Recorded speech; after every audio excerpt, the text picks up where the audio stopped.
totally use reverse psychology. So do you talk about, like, does he understand fine? He does. He has beautiful accent too. That's the thing about it. When he does speak a little Portuguese with my parents, and my parents speak to him, oh, it's beautiful his accent. He does not want to, we have a really wonderful experience. The thing has this Brazilian club thing. It's a cultural center. Oh no, won't do it. We tried it. We tried for about two semesters, Saturday mornings, and then it was done. Oh, like Portuguese school? Yeah, Portuguese school, and it's like, yeah. Like my big fat Greek wedding where the father made the daughter go to Greek class her whole childhood. Exactly. It's a little like that. Yes. Getting ready to go to Portugal. Oh, yeah. Sometime in the next 2 weeks, I'm going to Portugal. Yeah. Nice. I've heard that's very nice. It is Portugal. Yeah. I think Walt is going to Portugal. See, Portugal is interesting. They have a new law there that they put in place. I think through the thing they got smart, and you can retire. So people went and they were working from there, renting. So they had a visas that allowed them to do that. Yeah. But now you can retire there and you get a special retirement visa, and so it makes it easy for you to move there. And if you're military, it's even easier because they apparently the military has like the vet hospitals, Yeah. just like Costa Rica. So both. Webcast is on. Oh, yeah.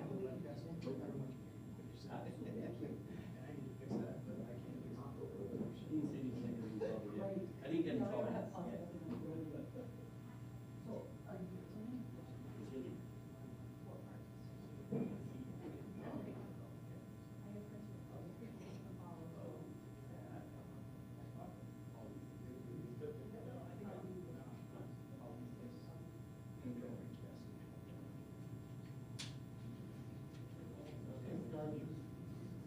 Is there a live mic on in here? I think so. Then I can turn it off. I'm gonna work on getting it ducked upstairs. Yes, sir. Your camera's not working. Yeah.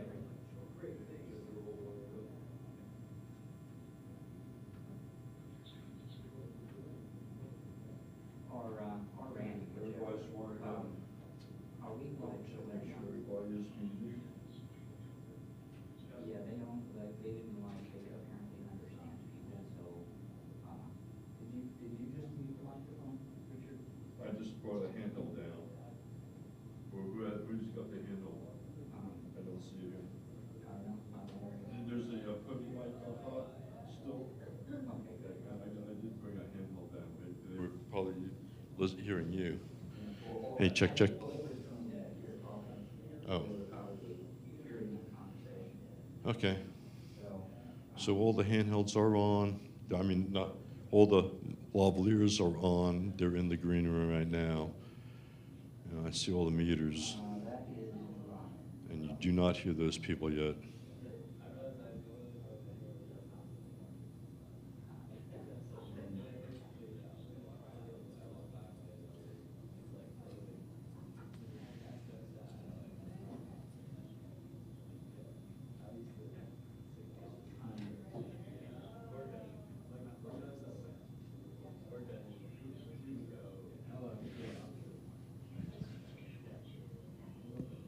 Hey, check. Just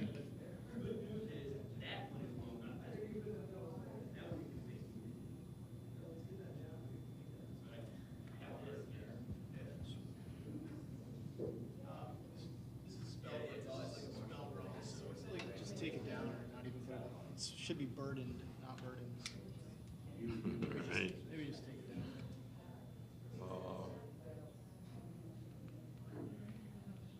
Hey, Richard Bankers.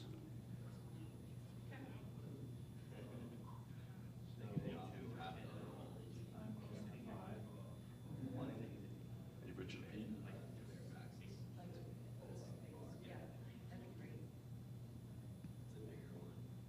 Oh, you're using that. Do you need more? Do you get a lot of sound checks, or you can't even? Oh, you want to do that one? You need some butter. Yeah. Okay. So just to let you know, hey, Hey, check, check. You can hear me pretty good right now, right? Hello, sir? Yeah, you can hear me pretty good right now, right? Yeah, but watch. If the person holds it like an ice cream cone.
true. But,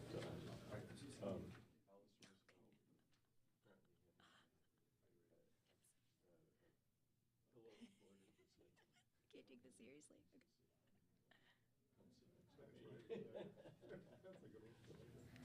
Ladies and gentlemen, good morning to everyone joining us both in person and via webcast for this important media briefing policy roundtable. We will hear from we will hear about the water affordability challenge from executives representing the nation's leading water associations. The groups will announce their recommendations to Congress and the administration on how to provide for roughly 20 million low-income households and issue a new 2-year study, the Low-Income Water Customer Assistance Program Assessment Study, or LUCAP study for short, which examines a variety of methods to structure a nationwide permanent assistance program. Our speakers this morning include Robert Powelson, President and CEO of the National Association of Clean Water Companies, Tom Dobbins, CEO of the Association of Metropolitan Water Agencies, Adam Krantz, CEO of the National Association of Clean Water Agencies, Tracy Meehan, Executive Director of Government Affairs for the American Water Works Association, and Walt Marlowe, Executive Director, Water Environment Federation. The group's policy memo being released today reflects the joint recommendations for the federal government to establish a permanent low-income assistance program. It also outlines the history of federal water assistance to date and key elements that the associations believe a successful permanent program must have. Before we dive into the conversation with our panel, I'd like to introduce our moderator, Nathan Gardner-Andrews, Chief Advocacy Officer for the National Association of Clean Water Agencies. Nathan?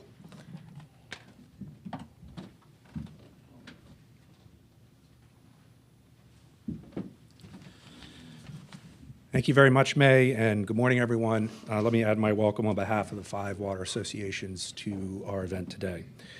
So why are we here this morning? We are here because of the approximately 1 out of 7 U.S. households that struggle to pay their drinking water and clean water bills. Water affordability has been a growing crisis in this country, but it really came to a head during the recent COVID-19 pandemic. Congress stepped in with a temporary low-income household water assistance program, or LIWAP, but funding for that program is set to run out by the end of this year. The federal government has long provided support to low-income households for nutrition through the SNAP program, for heating and energy costs through the Low-Income Household Energy Assistance Program, or LIHEAP, and for other basic life needs, but never for water. But the time has come for a permanent federal low-income assistance program for water. And today, as we kick off Water Week 2023, 5 of the nation's leading water sector organizations are joining together to directly call on Congress and the administration to create and fund a permanent low-income program for water. In support of this call, we are releasing a low-income water customer assistance program report, reflecting 15 months of work and authored by some of the nation's leading experts on water affordability and rate-setting issues. The report represents some of the most definitive research to date on the water affordability challenges facing our nation and the various ways that it is possible to structure a permanent federal low-income program. The 5 associations are also releasing today a joint policy memo stating that it is our considered judgment at this moment in time that the most viable and practicable option to establish a permanent low-income water program is by building on the existing LIWAP program at the U.S. Department of Health and Human Services. We are fortunate this morning to be joined by CEOs and executive directors from the 5 groups, and we will hear from them in just a moment in a roundtable discussion with more insights on the need and recommendation for a permanent program. But first, I'd like to make just a couple of important notes. If you would like to view a copy of the policy memo and the report, please visit www.nacwa.org, click on News and Publications, and then click on the press release that was released this morning that includes links to both documents. I believe a number of the organizations that are up here today as well have also posted the report and the memo on their websites. Also, on behalf of the 5 associations, I would like to acknowledge and thank the authors of our study. They are IB Environmental, One Water Econ, Raftelis, Raucher LLC, Ghilardi Rothstein Group LLC, and EJ Metrics, LLC. I would especially like to thank Eric Rothstein with Ghilardi Rothstein Group for his tireless work with the consultant team to organize and kind of herd all those cats with that group. They were an amazing group of folks to work with, and I want to thank Eric especially for his work in leading that effort. At this point, we'll turn to a brief roundtable discussion. We're going to have a number of questions here that I'm going to ask our assembled CEOs and executive directors about the report and the recommendation memo. And then at that time, we'll turn to questions from the audience. And I would just note, May already introduced our speakers, but just so folks know, specifically in order, we have Tracy Meehan from AWWA here, Tom Dobbins from AMWA, Adam Krantz from NACWA, Rob Powelson from NOC, and Walter Marlowe from WEF. So the first question, can you each talk a little bit about your perspective on the current water affordability situation in the United States? And Tracy, maybe we'll start with you and then work our way across. Certainly, thanks. And let me also offer AWWA's thanks to NACWA for really pulling this whole long-term effort together, both the report and now the announcement and the policy memo. So really appreciate your leadership on this. You know, it's pretty clear water rates are going up. They didn't for decades. Now they're going up at multiple times the rate of inflation. The truth is rates will continue to have to go up to meet the challenges of both aging infrastructure and renewable and new challenges like lead service lines and PFAS. But at the same time, we have the situation of the income distribution is asymmetric, and we've got people who really are having a hard time paying their bills. So rather than undermining the integrity of the rate structure, and again, there are different varieties of that, we need to take care of people who need taking care of, low-income folks. And a program like the HHS program appears to make sense for a number of reasons. First of all, they have a track record now, and they've really leaned into the task of trying to make the program work.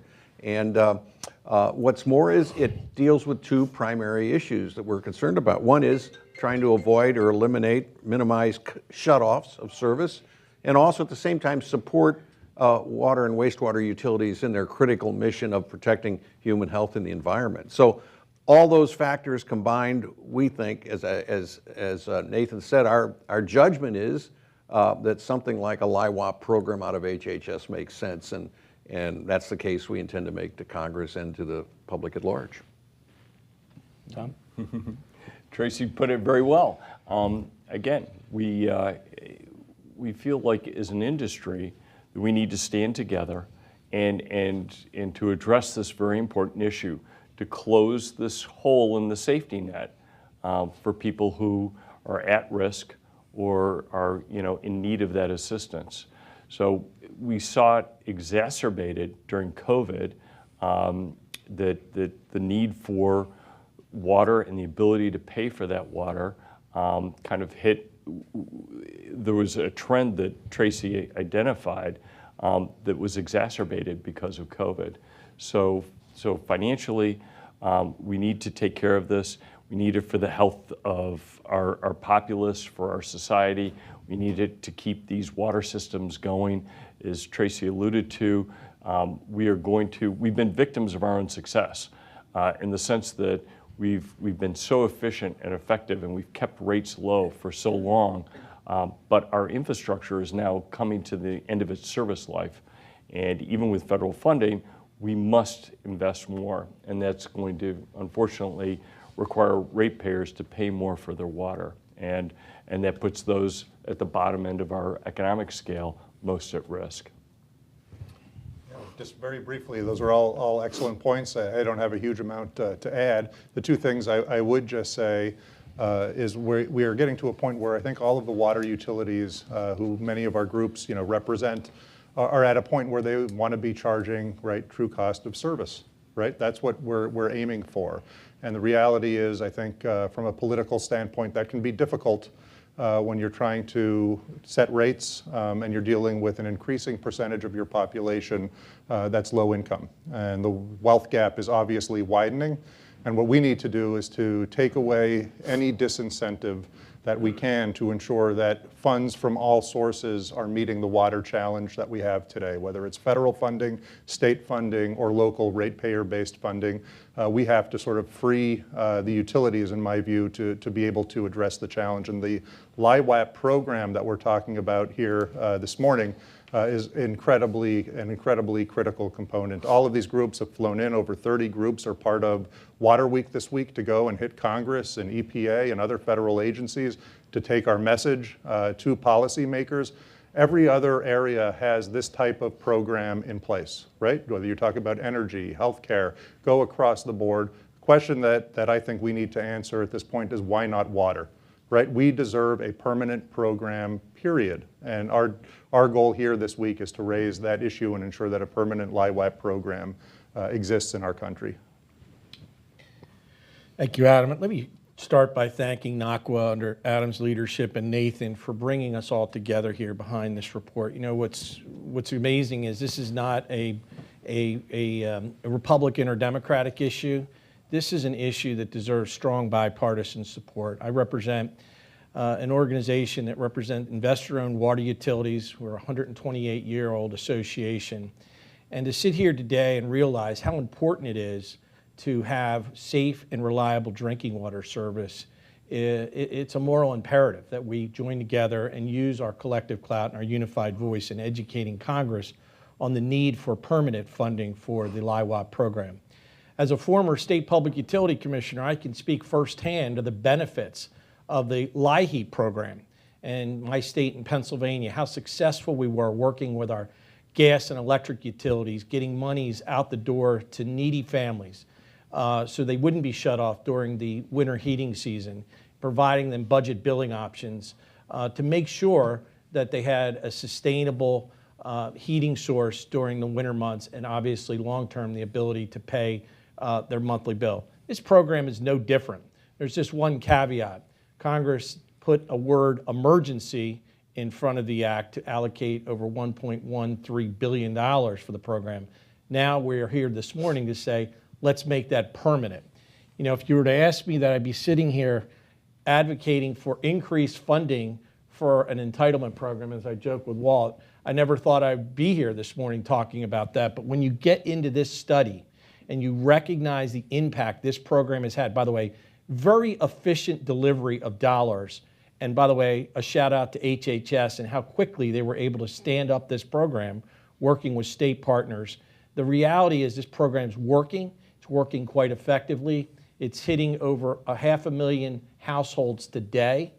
And the reality is really why we're here today is we need to educate Congress on the need to stand this program up permanently. So I'm honored to join with my fellow water association leaders.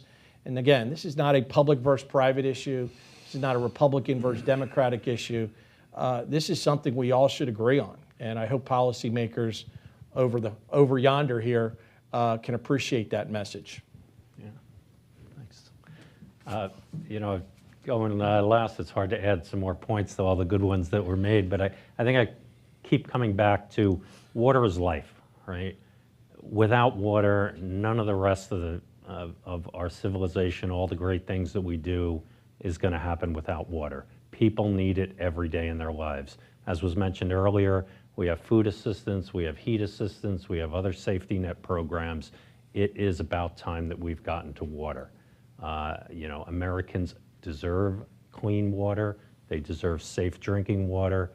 It's an absolute imperative that we have this access for them and continue to make it affordable, especially with the challenges that we have with income distribution, as was mentioned by Tracy at the beginning of the remarks. So just remember, water is essential to life, and we really need to support a program like this. Thanks, Walt. And playing off that just a little bit, you mentioned the other ways in which the federal government is supporting low-income households in terms of nutrition, heating and energy, housing. Why do you think it's taken so long for the discussion around low-income water to take center stage? And maybe we can start with you and then work back. I think the point was made earlier. We are a victim of our own success. For more than 100 years, water utilities have been providing safe, clean drinking water. We've been processing wastewater, cleaning it, returning it to the environment. Look at the difference that we made in the last 50 years since the Clean Water Act, at how much better our waterways are across the U.S. So, you know, being that successful, people have not valued water to the level that they've needed to. And as our infrastructure is wearing out, as we need to replace things, as costs are going up, price is going up, and that's having a real impact. And now as a country, we're having to come to grips with this. And fortunately, a great portion of our country can afford some of these improvements, but we can't leave a segment behind. And that's why a program like this is so important. Nathan, I would add, just to pick up on what Walt said, and we do take it for granted, you know, here is the only public utility service that consumers ingest. There's no room for error, because if we do, there's public health crisis, as we've seen in areas more recently like Jackson, Mississippi, Flint, Michigan, Newark, New Jersey. So the reality is, as an industry, delivering a molecule to a home, to a tap, at a penny a gallon is a great value proposition. And I'm going to add this, you know, we take for granted the fact that every day, and even pre-pandemic, that we as an industry, public and private, were able to deliver. There was never a headline in this country during the pandemic that people had a scare about their water delivery. And that we didn't take victory laps on that. But the reality is, our operators who run our plants, run our wastewater treatment plants, were, as I like to say, doing the boring good every day during the pandemic to make sure consumers across this great country had water delivery and wastewater service. But the reality is, let's face it, we have a water crisis in this country. It's affecting both water quality and water quantity, but we also recognize as a group here today, this morning, is the reality of delivering on the affordability of this utility service. And not having a program like the LIWAP program really puts us at a disadvantage with other utility groups. So I think, to the credit of Congress, during the pandemic, standing up this program was a great thing for consumers. It was a recognition. By the way, look at the economics of the pandemic and the impact it had on households. We had segments of our economy where people were wiped out of any means of income. Look at the hospitality industry as an example. So this program was a true safety net. And getting back to the message is, it's got to be a permanent program in order to sustain support for customers who really need it. So again, I'm glad to join today with my fellow association leaders on this. I think Walt and Rob really, you know, said it all. Nathan, you know, a couple points just to underscore. You know, sometimes, unfortunately, it takes a crisis for folks to recognize just how important what services they're receiving. In the case of the pandemic, everyone, you know, all of a sudden sanitation became hugely important, ensuring you had a ready supply of water to clean your homes, to clean your businesses, to make sure that everything could continue to function was top of mind in the context of a pandemic. It was also the first time that utility workers who go out and fix pipes, make sure you can have uninterrupted service for water and wastewater, were deemed to be first responders, essentially. That took us decades to get that point across. No different, I think, in the current sort of situation with LIWAP. So I think it's sort of, we have this moment where everyone recognized all of a sudden the importance of water. As Rob said, to just declare this a one-time emergency effort, I think, is completely misplaced, and we need to capture that sort of energy in a bottle for the long term and make sure that we now make that case that that first responder status, that status that we need in terms of being treated equally across all other infrastructure sectors in terms of the safety net program, now has to be made permanent. And we can't relinquish that capacity right now. We have to redouble our efforts, and that's the point of this report. And I hope people hear us loud and clear in Congress, at HHS, at EPA, et cetera, across the board, to collaborate and make this program successful. Yeah. It's unfortunate that we've gotten to this point. Again, we would all want for our fellow citizens to have everyone at an economic level where they could afford the basics of life, including water. And slowly that's come unraveled. Again, we've seen it in other sectors with heating and housing and food, and sadly we've gotten now to water. So this industry is stepping up. We're speaking with one voice, and we're saying now is the time. Congress needs to step up and to fund this program permanently. We give Congress credit for having stepped into the breach during COVID, but it's clear that the need has not gone away. And so this does have to be a permanent program. Just to pile on here, in addition to the cost of combined sewer overflow regulatory compliance, expected regulations on PFAS and lead service line replacement, and just the general aging of the infrastructure, you add inflation and you add supply chain problems. I was looking at some statistics, say on chlorine, since 2019, it's getting close to a 300% increase. So all these pressures are there, and while our focus generally is on dealing with the infrastructure itself, it's time that we pay attention to the human impacts, and especially at the low income levels. And so again, all these circumstances I think recommend that we look seriously at a LIWOP program.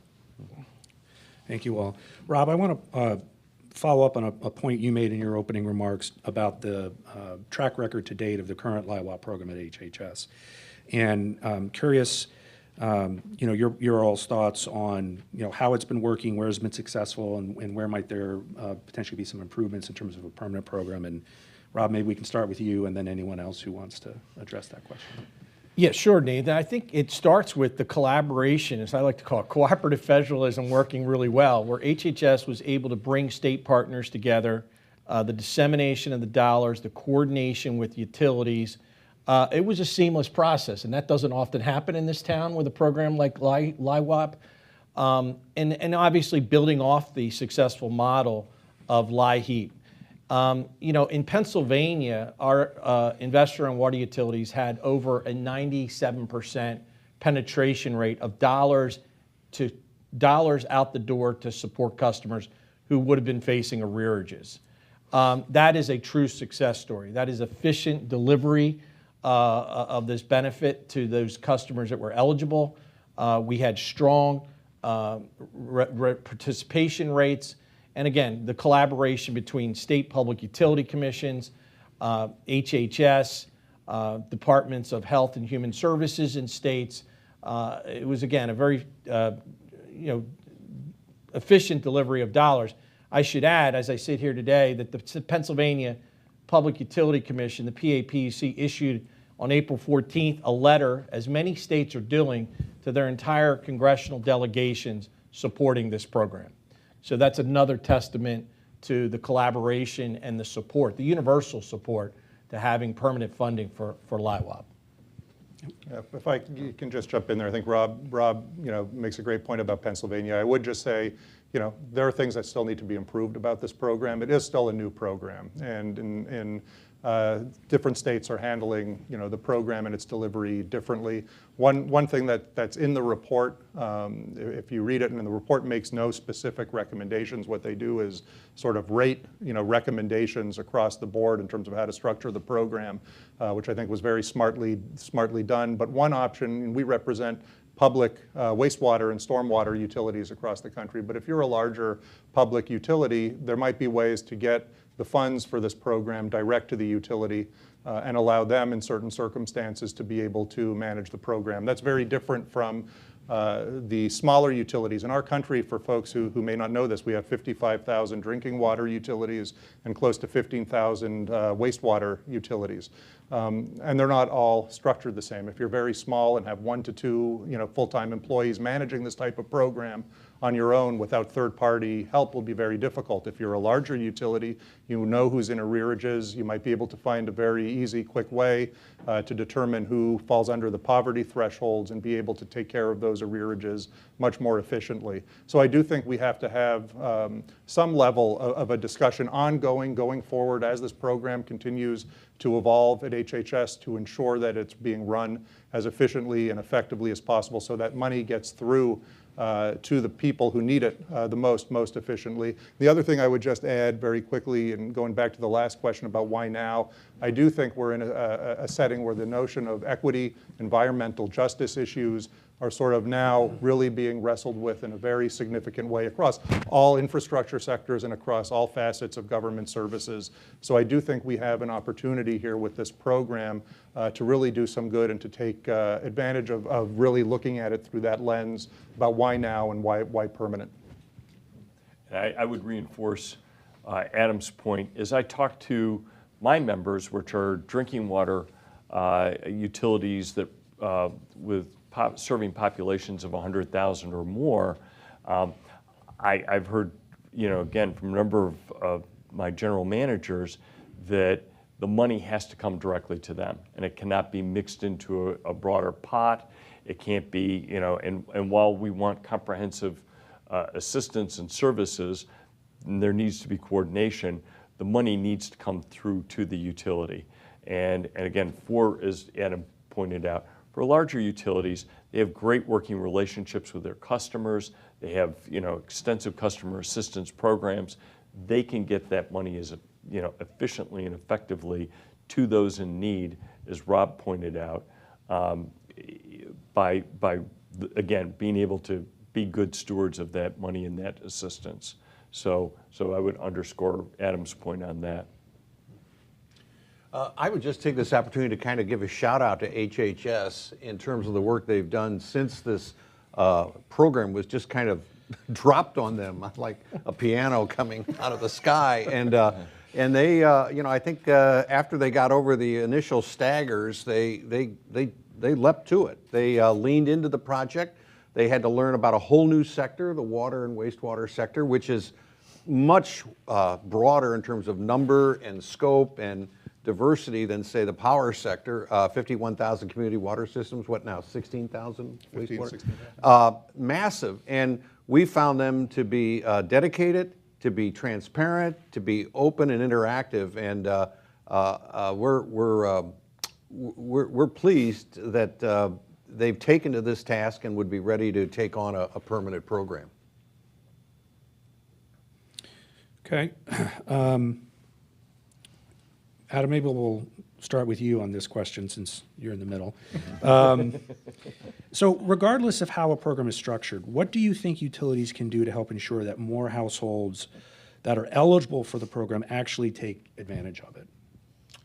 It's a great question. The obvious goal of the program is to have it reach, the maximum amount of households that it can possibly reach. I think in line with what both Rob and Tracy have said, HHS is doing a really good job trying to stand that up, work with the right third parties, follow the LIHEAP model well to access folks. I do think there might be some ways, though, to improve that, to be totally frank about it. And I think we need to look at what the report's recommendations were and think about how we can create the least possible, as few possible barriers in the way of folks coming forward as possible. And in certain circumstances, maybe have different options for different utilities in order to assess what the most strategic and effective way to get that money out can be. And I do think there is a difference in governance issues within the utility sector. I think the private sector utilities, who may be broad-based in terms of ownership, can have, to some degree, a lot more impact, right, and capacity, as well as the large utilities in the public sector, compared to some of those small entities. So to me, if there are options that can be worked into legislation or regulation in terms of how the program is structured, not immediately, not now. Our main goal is funding on a permanent basis to do this, but to work that out over time in order to ensure that most efficiently, the greatest number of households in need can be certified and approved to get that funding is the most critical aspect of this, in my view, to make it work as efficiently as possible going forward. And that's where all of our respective brain power, ideas, resources, capacity need to be targeted. Anyone else? We need to get it funded. We need to, we need to work together to get it funded. I think we need to raise awareness too. I think there are a lot of good groups out there that are advocating for people who are economically disadvantaged or people who are in need of environmental justice. And I think getting those groups on board, working with us, staying together as a group, speaking with one voice as the water industry. I think all of those things and helping educate members of Congress to the importance of doing this and doing it now, I think is critical for our success. Yeah, and to pick up on that, I mean, I can't underscore what Adam just said about the need to have flexibility within this program. You know, look, what works in Philadelphia, Pennsylvania might not work in Des Moines, Iowa. And that's, we have to recognize those regional differences and provide those utilities the flexibility. But the one thing I don't think any of us would waver on is how our frontline personnel within these utilities have gotten the promotion of the dollars, meaning the ability to touch the customer and to get them enrolled, is something that has been a success story across all sectors of the water industry. That only has to, hopefully continues, because again, if this program goes dark, my fear is we're going to, one, create an environment where arrearages are certainly going to go up. And as we get through where we are in this economic cycle, we need healthy utilities, and we need to provide some type of safety net as we do on the electric and gas side.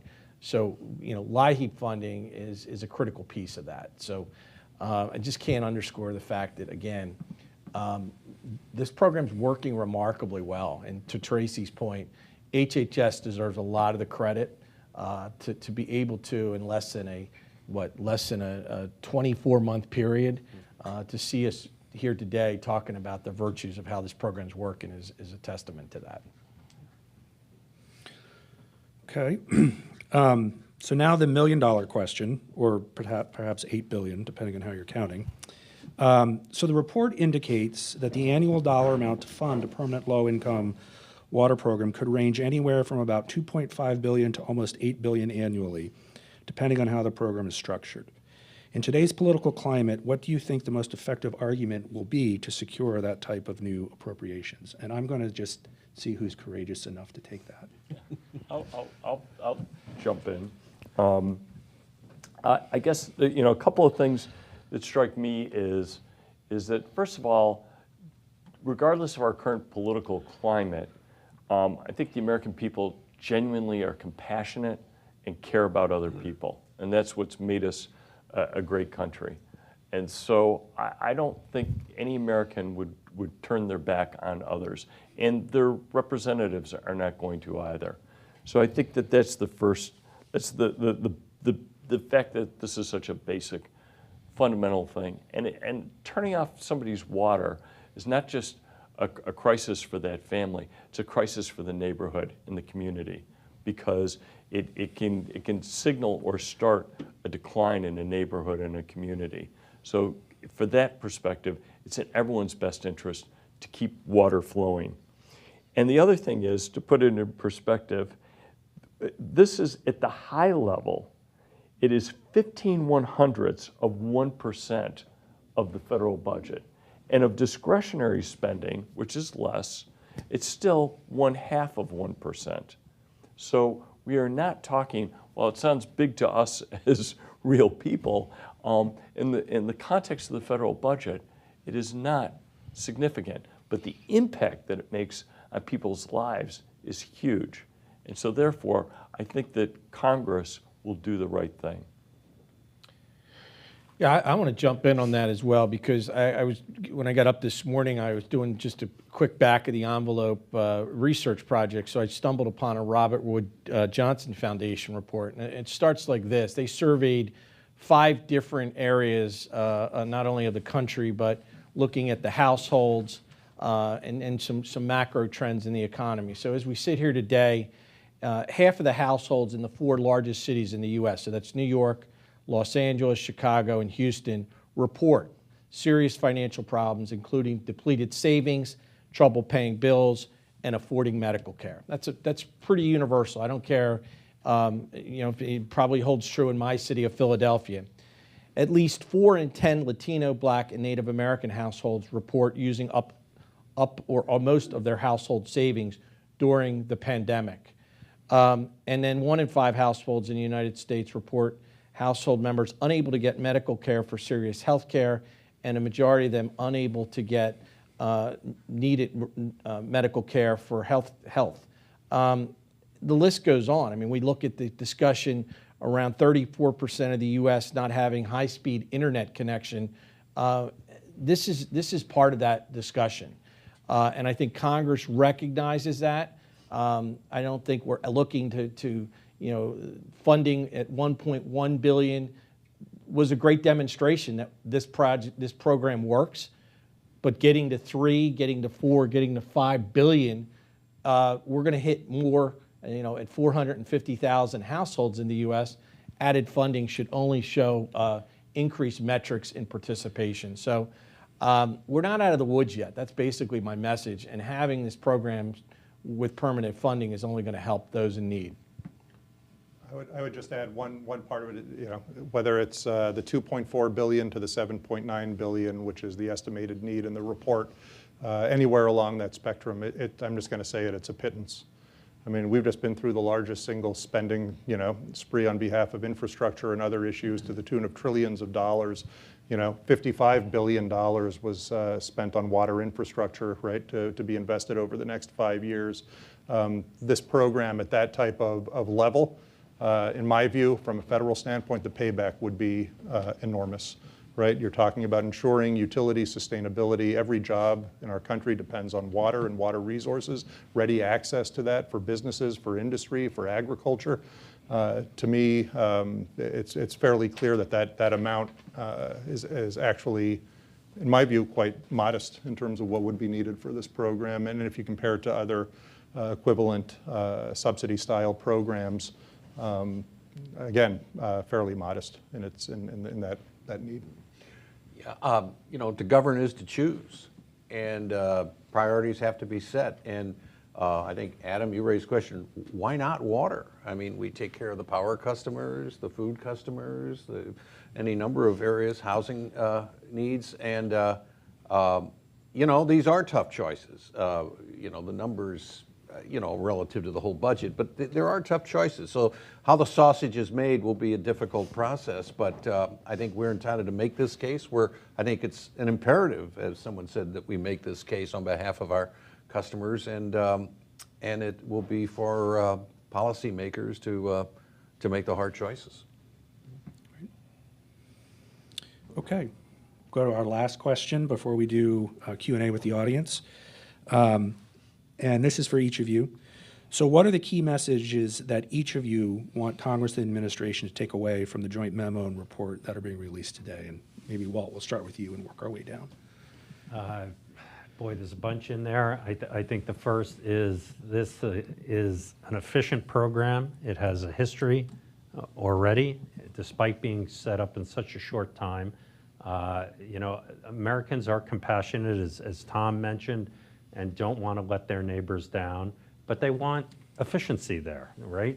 This is a program that has already demonstrated a rifle shot. We're able to get benefits directly to the people that they need, and I think that's something that the American populace can really get behind and support. So I'd start at that. It's a tough act to follow. I could not agree more. Now more than ever, congressional action to support this program into perpetuity with modest increases, and we saw that with LIHEAP over time. Again, as I stressed earlier, this is a bipartisan issue. This is addressing a critical need in our society. I don't care if you talk to what economists, what community activists, what public utility, we all agree that this is a very big issue for our country. So not providing this safety net to those eligible customers would be a lost opportunity. And without long-term funding of this program, as I alluded to earlier, this program going dark is going to set up another set of challenges for utilities, water and wastewater utilities, both public and private here in the U.S. And I hate to fathom that. And again, I think the policy recommendations are very straightforward. Efficient delivery of the dollars to the customers so they can get through this period of arrearage or unemployment where they can afford their water and wastewater bill. But ladies and gentlemen, I think it's very straightforward. The lack of running water makes a dwelling uninhabitable. It's pretty straightforward. Walt said it earlier. Water is life. the interconnection of water with energy and delivery of this sustainable resource to homes and businesses, we can't operate as a society without it. So it's pretty straightforward. Only thing I would add, nothing to add to that, great statement. The only thing I would add is the report itself, if you read it, and I recommend to all of the media, in the room or who are watching virtually, the report, suggests different options that are out there. We as organizations believe HHS is the appropriate house for this. It's where it is now. It is working very well. We need to continue to work on that and make it permanent. But what's really important about the report itself are the groups who are on it. And the fact that all of the groups within the sector from every different perspective that they can be coming from agree with the notion of a permanent program at HHS is crucial. It's critical, and it will lead to, in my view, ultimately the realization of this program. And that's when you sort of have captured something, is when the plethora of groups that have had input into this report, the plethora of groups that are going to be out here lobbying in DC, the groups who are sitting on this stage, all come together, right, to agree in a nonpartisan fashion, as Rob mentioned before, that everyone right up on the Hill should be supportive of this effort. That's what I think the crucial factor of the report is, and I think it's why we're going to succeed. Yep. The other is, again, I'm going to pick up on two things Rob talked about. Rob talked about the impact on cities, and he mentioned a number of my members.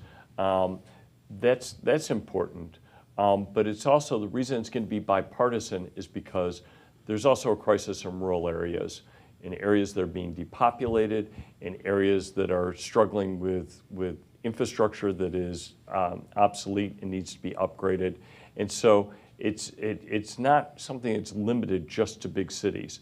There are communities all over the country that are struggling, and there are people, there are pockets of poverty throughout our country, in rural areas, urban areas, throughout. And that's why, again, members of Congress know this. Members of Congress care about these people and want to take care of them. And that is why Congress ultimately, as we educate members of Congress, as we work with them, they will fund this program and make it permanent. I would just go back to, again, my salute to NACWA and to the expert panel to put this report together.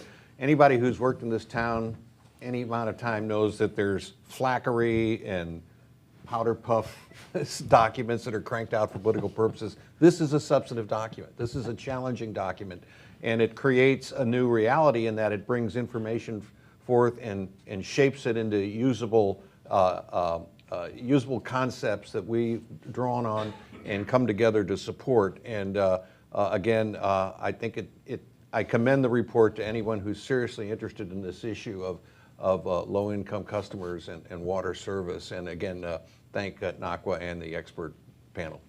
Well, thank you all for that. We do have a few moments if there are any questions from the audience.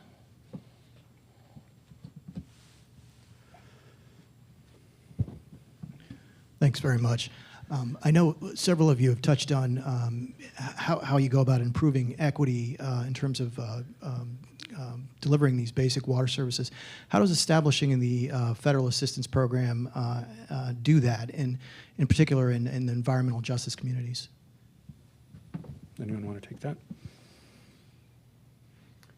I think it's ecumenical. I mean, use whatever term you want. Humanitarianism, equity, EJ, black, white, poor, yellow, whatever. It's a program we need for all our customers, and whether it's, poor African-American communities in the cities, rural white communities, it's very American. Yeah, I think the whole purpose of this, frankly, is about equity and environmental justice. I think if you look across the issues that we're facing right now, whether you look at Jackson, Flint in the past, right, you have communities who, quite frankly, and you can argue about the reason for it, have been ill-served. And I think we're at a point in our country where we need to recognize the fact that that is the case. And the truth of the matter is it's going to be through programs like this that some of those issues can get taken care of. Obviously, not all of those very critical issues, but I think this is a critical step in dealing with environmental justice and equity-related issues across the board, right? And some of this is a different issue. You know, the bipartisan infrastructure law is trying to work right now to, you know, deal with a lot of the, I think, even more difficult and intractable issues. And those are folks who don't even have service, right? Here we're talking about, you know, paying for bills that are in arrearages for folks who can't pay, who are getting bills and receiving bills. Some folks aren't even on the water systems, right, that we're talking about here, whether you're talking about Indian reservations and elsewhere, right? So I don't think this is going to be the thing to solve every, right, aspect of the environmental justice or equity debate. It's mixed with all of the other tools that are out there. But what this does do is add one incredibly significant, meaningful tool to start to address that and to help address it. And to pick up on that, I think collectively as a group, I think we all recognize water's a human right. So to the earlier point, it's not just a rural issue. It's not just a big city issue or suburban issue. It cuts across many different geographic boundaries and socioeconomic boundaries. And what we've learned through this program is we're able to get to those most eligible customers to help them get through potential arrearages that cause great strain in the household. As I said earlier, LIHEAP has a 40-year track record of delivering results and helping customers and making sure they're not shut off during the winter season, and then helping them through a budget billing process with assistance. Well, one would probably many of you would say, well, why doesn't that exist in the water industry? So that's why we're here today. I mean, this cuts across all parts of our society. And we all know someone or a family that's been impacted by the pandemic. But then going ahead, look, water equity starts with the ability to provide customers safe and reliable service that meets world-class federal and state environmental standards, so we don't have a Flint or a Jackson crisis. And obviously, as you heard across the table this morning, is the ability to fund some of the challenges on the horizon. Lead service replacement line replacement, emerging contaminants, investment in cyber and physical security of these assets cannot be discounted. So that's why, again, I think we all join together in recognizing water's a human right. We have a segment of our population that is still going to have ongoing challenges, and having a permanent program that can deliver assistance is the pathway forward. I keep coming back to Rob's point. Water, is a human right. It takes challenges to deliver it in today's world. How people were able to get their water 100 years ago is a little different than today. But we have the means to do this. And this is a very cost-effective way to provide that assistance. And I think the American people, when they see cost-effective ways to solve problems, they get right on board. And this is a great example of it. Great, thank you. Any other questions? Thanks. I understand in the report there's a needs assessment of kind of the quantifying the overall need for low-income households. I've heard figures in the billions of dollars per year in annual federal funding needed. Could you tell us a little bit more about the significance of that needs assessment, kind of putting us in context of where this number is at now in terms of the need, versus past years? Is it higher or lower? And what are some of the factors that are influencing that situation? Thanks. Well, I'll just, I think there's been a need for a long time, so that's really not an issue. I think we've talked about the situations that have exacerbated the problem. One is the issue of income distribution and how that's aggravated this. COVID, of course, is part of it, and now inflation, et cetera, et cetera. There are other broader social developments that are sort of beyond my expertise that all contribute to this. But it has been a long-standing issue, and certainly within the water sector, there have always been, why not a LIHEAP for water? I mean, I heard that 30 years ago. And And so now we're at the point maybe where we've got critical mass, both in terms of the reality we deal with and then the political awareness of the problem. And I'd also add, most public utility commissions are looking, as you look at the electric and gas side, you have already established customer assistance programs leveraging LIHEAP. Well, they are now kind of moving along that pathway, states like Illinois and Pennsylvania and New Jersey. Having customer assistance is a recognition of the need for funding. And then if you overlay that with LIWAP, another added benefit to those customers that need it. Because going back to the earlier point, look, the trend line of investment spend needed, we can all probably throw a number out there, but I'll start with, we'll go with our American Society of Engineers saying $1 trillion of spend needed.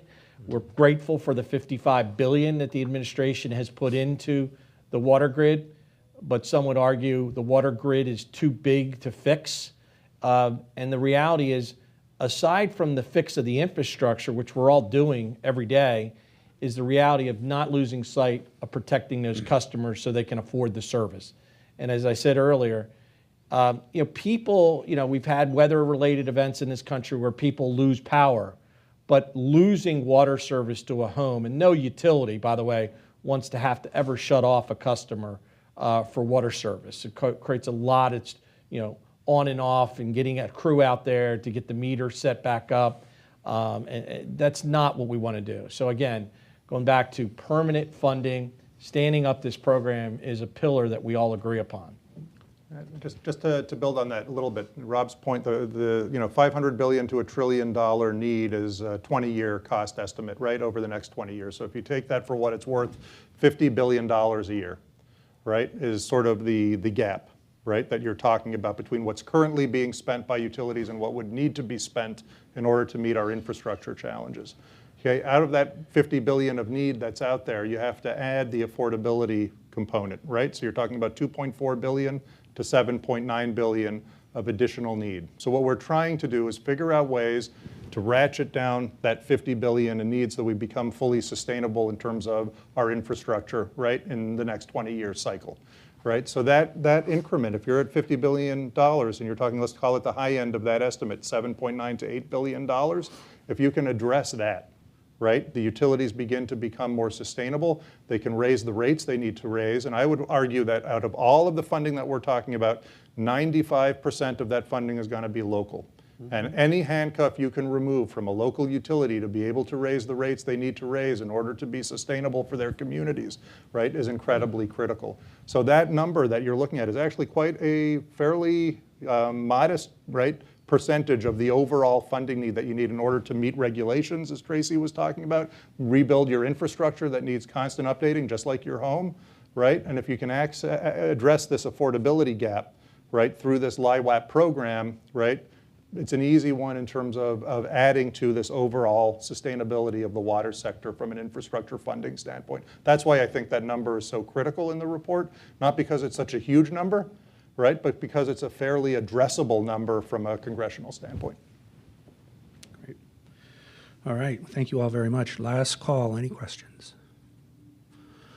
All right, well, let me thank all of our speakers for being here with us this morning. I thank you all for being here both in person and online. We will have an opportunity, if you want any one-on-one interviews with any of the speakers, we can either do that here or you can use the contact information in the news release for this event as well. We're happy to do that. So thank you for your time this morning, and that concludes our event. Thank you.